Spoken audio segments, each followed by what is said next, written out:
Hello everyone, this is Meg at Chasing Retro. Welcome back if you've been here for a while, and if you are new to my channel, welcome, welcome, welcome. I'm glad to have you all here. This is sort of an impromptu video. I did not intend to turn the camera on today, but it's gray, it's cloudy. I have the afternoon to myself. Everyone's at work or school, and I finished with my job for the day, so I thought I would sit at my crafting desk and work on my current project. I have my after lunch coffee in my Wind in the Willows coffee mug that I found at a thrift shop. Love this mug. I've gotten to where I've started drinking afternoon cups of coffee again because I'm on 2 types of antihistamines, and they don't really make me sleepy, but they make me relaxed, so maybe that is sleepy. And afternoon post-lunch cup of coffee has become a necessity for me. But that's great, because when it's cold in the winter, fall, winter, and early spring, I love an afternoon hot drink. So I haven't really announced what I'm working on right now. Post my last series of journals, which was Mary Poppins, I just wanted to go back to the basics and something that I have honestly not made in about a year. So I'm making a series of sewing themed journals right now. And I also wanted to stretch myself creatively and artistically by trying a new type of cover that I've never done before. And I know most of you have done this, but I haven't yet. I have not made a file folder cover of a journal yet. So I decided to do file folder covers that are covered in fabric, and I used one of the manila folders. Let me grab one. I know you know what a manila folder looks like. So I like to use the cheap Walmart Pen and Gear brand for like cards and tags, but for journal covers I bought these. These are Pendaflex, I think. There's nothing on the back. I'm pretty sure they're Pendaflex. But they're much more substantial in weight, and they have 1, 2, 3 folds. You know, this is what they add if you have a lot of papers in your file. It just kind of naturally creates the folds to allow more to go inside the folder. But what I did, because I didn't think this would be enough width for the pages I wanted to add to these journals, what I did was I opened it up all the way and I measured how far apart these were. It was about a little over a ½ inch, or a little under ½ inch, I think. Let me see. Yeah, just barely under a ½ inch. I made one more fold or score line right here with my scoreboard and folded it to create a rounded spine. We'll see how this works. This is just kind of experimentation, because I have not sewn signatures into a journal like this yet. So I may be eating my words in a week or so, but here is one of them. This, you can kind of see, let me take the pages out. You can kind of see through the fabric. It's got 1, 2, 3, 4 folds, and it's somewhat rounded. It's not extremely rounded, because you know it's still going to be a narrow journal. I would love to make one of those giant rounded ones with the green hanging folders, but you know, I thought I would start with these first. These are, they're not wanting to lay flat. I know once I sew the pages in, they will be more even. These are mostly, the outside of them are all vintage fabrics, I think. Yes, all of the outsides are true vintage fabrics. The insides, some of them are, I think 1 or 2 of them are newer fabric. But I wanted these to have a 60s, 70s feel. There'll be a few things in these that are, the ephemera will be 50s or even earlier. I've got a few things from the 30s that I bought it in an estate sale last spring, a year ago last spring, that I've been dying to use. So, but I lined these with corresponding fabrics. I need to perfect this is very smooth, but I had a hard time with getting the glue to keep air bubbles out on the spine. I know you won't see this part, but I know it's there. And I also have to remind myself every day, these are junk journals. These are not mass produced. perfectly aligned page edge journals that are going to be on the shelf at Barnes & Noble. These are handmade, that all of us love to make, but they're not perfect, which is why they're called junk journals, I think. It has junk in it, you know, things that you would throw away otherwise, but I'm trying to remember every day that there is beauty in imperfection, and that includes not sewing straight and things not being 90 degrees, 90-degree angles and all that stuff. So I have just a very few number of pages selected for these so far. I'm just kind of throwing them in here as I find things. Of course, each one of them will have a sewing pattern instruction sheet. Some of them will have a single fold, some of them have a fold out like that. And then somebody gave these to me in Happy Meal. Oh my goodness, I love them. I think they came with a binder, like one of those mail order things, but they all have a different color border. This is some of the tracing paper. It says wax free, but it sure does feel like wax. I don't know what it is, but it's really cool. And this is like an orangey red. And then I guess you'd have to be careful when you're writing on this side because it may transfer. So I might put that little caution in the video when I do the flip through for those who buy these. This is what I showed yesterday in one of my page ideas in that video. Each one of them will have a sequin page. So these are meant to be colorful, fun, but very, very much sewing themed. You're probably wondering what goes on top. Let me show you. Let's see, I've got them all here, but I don't really have them in order. I think, nope. This is the one. So these all will have the cover of an authentic vintage sewing pattern. And they range from the 60s to the 70s. And I know in the past, if any of y'all have remembered or been here that long, most of my sewing journals were made with just cardstock covers, and then the pattern was just cut on 3 sides and wrapped around, so the back of the pattern was on the back. I'm not doing that with these. I just wanted to try something different. I have saved all the backs of the patterns, and they'll be used in different ways inside the journal as ephemera and page decorations and even master boards. But I wanted these to be more fabric than paper on the outside. I'm going to be sewing around the edge, but I'm going to be putting things on the edge, embellishments and trims and fabric pieces before I sew. So that's why they're just plain. I have put them onto file folder and inked the edges. That's all I've done to these so far. So that's that one. Let me separate them. It's a lot easier to work with them if they're not sitting on top of the journal. And strangely enough, I don't like to glue the cover images down until the journal is almost done. I don't know why. I'm afraid I'm gonna mess it up. And then this one, is this right? Yes. This one goes on top of here. And I thought it sort of went with the green that's in her pants. And the inside, of course, is gingham.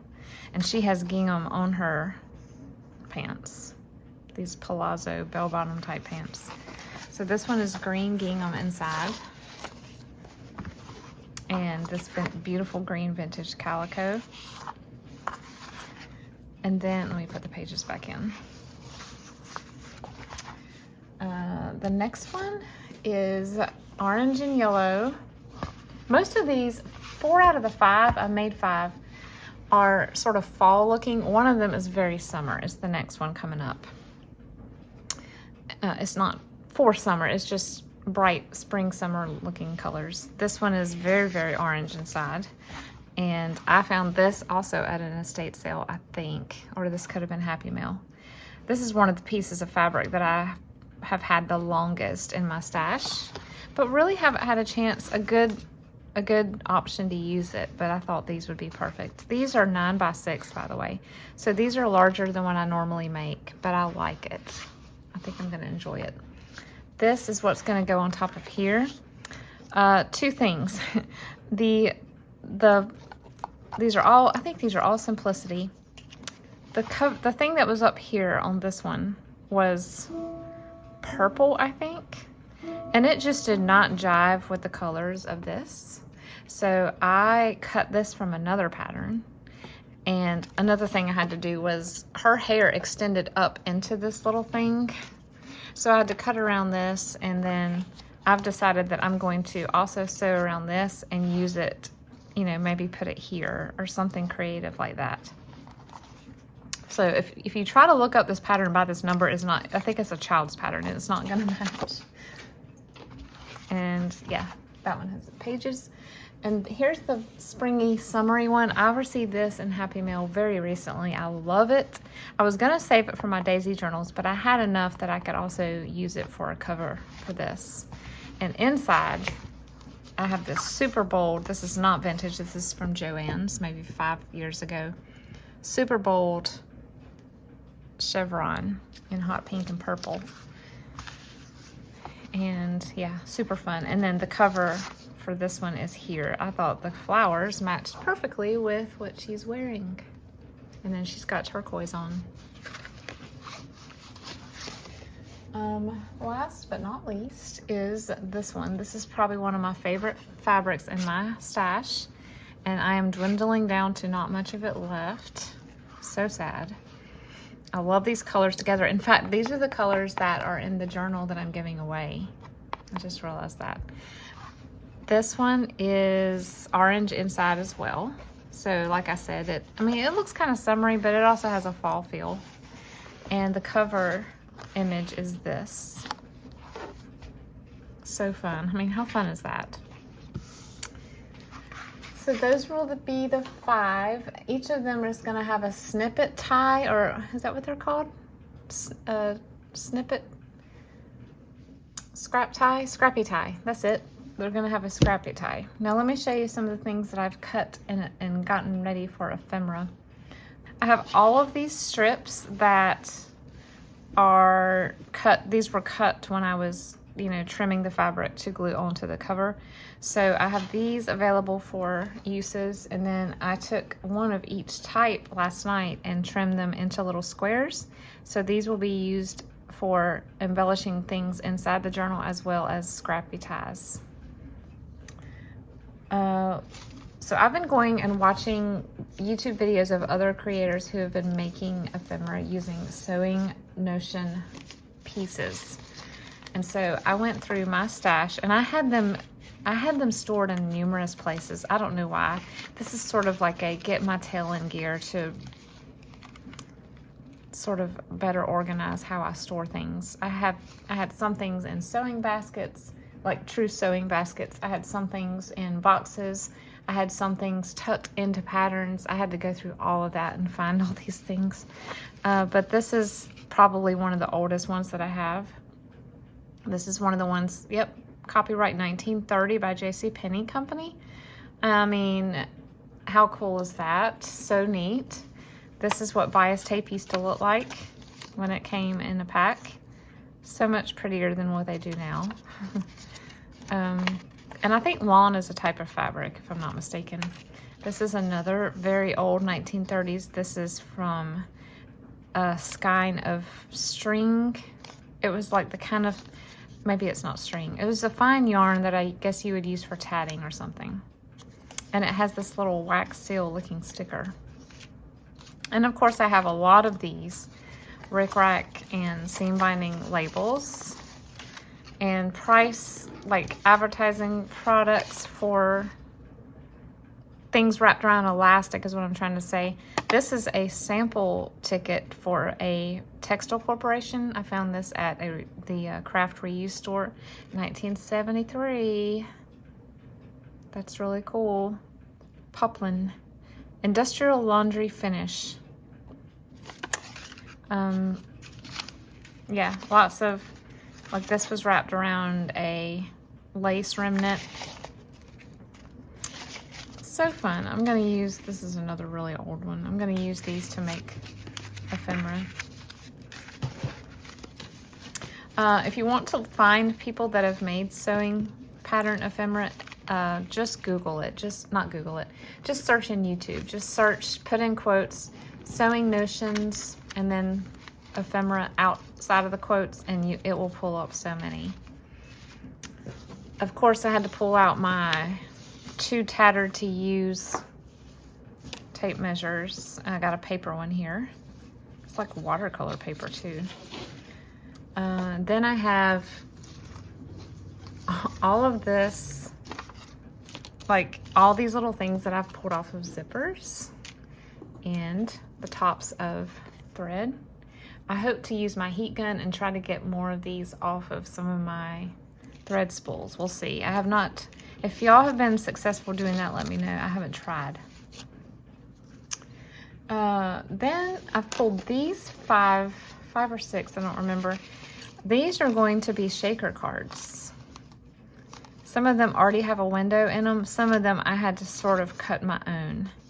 But I'm excited about these. I think these will make awesome shaker cards. Then I have other packaging type things, like tons of blank button cards. I may or may not put more buttons on them. I don't know. I might do that for some of them. This is a very, very old, it's not bias tape. It's called twill tape, I think. A very, very, very old twill tape box. I cut the box apart and I saved the covers. And then I have this, like I have a roll of satin ribbon. The toggle tab, y'all know these. They used to put them on coats. I saved that. A little tiny needle pack. I've got several needle packs in here. Bone rings. Snap. This one's beautiful. So one of the tips that I saw in a video is to use your X-Acto knife, and I actually cut my finger doing it. Go through and don't just rip off this plastic right here, because it'll rip off the design of the cardboard. Go through where the blister pack starts and just cut like that. And you will have plastic remaining, but it will not mess up your design on the card. And you can still embellish okay. It's fine to cover this up. And I'm assuming you can still sew over that plastic. Lots of really cool packaging like that and like that. And zippers and loops for dog clothes. All these things that I've been throwing in a box for 2 or 3 years, I'm finally going to get serious about and make ephemera. And I'm probably going to just make all. I'm just going to make all of these, and the ones that I don't use in the journals I can save for future. I even have a little fabric, another one of those fabric labels for my sample. And then the tracing paper that I used in the journals, I have the envelopes that those came in. This one's not super exciting, but look at this one. Look at the colors. It looks almost Christmassy, doesn't it? And then this one's a little more new. And this one is amazing. This one is not even open. Kmart. That really retro girl there. That is, oh, I've got this. I'm not sure. I might make a, sadly, the thrift store wrote 50 cents on the actual thing, but I can cover that up somehow. This will probably be cut like that and may become like a mini journal. I thought that'd be a fun mini journal cover to go in the journals. And of course, I've been cutting and cutting and cutting sewing patterns that are just torn beyond use, or the ones that the ladies are sideways, and I don't really want to make a cover using sideways sewing patterns. So I've been cutting them and then going back with the X-Acto and doing the right thing and actually cutting out the armholes too, which is not easy. Like I said, it has, you know, there are workplace hazards in doing that, but I think it makes a difference when you can put it on top of something and it's not, there's no white space. Of course, I had a lot of patterns of children in pajamas. I feel like that's what I find most at estate sales, probably because people don't make those anymore. And these are cut out for my night/bedtime journals that I want to make this winter. I thought that'd be a cozy journal theme to work on when it gets cold. And they're all going to be very baby and child themed, very adorable, super squishy and cute covers, like pillow-like. I'm still researching what I want to use as the base because I want them to feel like a pillow almost. Yeah, that's what I'm making right now. I forgot to show you that I've already named the journals. That's my favorite thing to do. So the way I name my journals that are sewing patterns is I look at the front and I either choose one of the girls that looks the most like my eye goes to her first, like maybe she's got a funny expression on her face. And if none of them really stand out, I look at the girl in the middle and I say, who does she look like? It doesn't have to be somebody I know, but it's like, oh yeah, if I look at her and she tells me her name is this, then I'm gonna be like, of course you look like a this. So this one is named Anita. So I thought her name would be Anita, and so that's what this one is named. This one is Kitty. I just think she looks like a kitty. I don't know, short for Catherine. And this one looks a lot like one of my best friends from childhood, and so her name is Chrissy. I can't name the journal after her, all the way after her, because I've already named a journal with that name, but Chrissy is close enough. So this is Chrissy, like the Chrissy on Three's Company. This one is Penny. I don't know why, she just looked like a penny. And then the last one is Frenchie. She's just like the epitome of fashion, you know, does not care. She is owning that bandana scarf. And I worked at a law firm for a while with one of my fellow co-workers who is also a legal assistant, was named Frenchie. And she was like this. She was just non-drama, she just owned it. She didn't go out of her way to show that she was fashionable, but she was, and she just effortlessly owned it. And so I was like, okay, your name is Frenchie. So that's my weird and quirky way of naming journals. I hope all of you are enjoying your day wherever you are. And thanks for joining me today as always. I'll take you along with me on my next adventure, and I'll keep you updated on the progress of these. Have a great afternoon.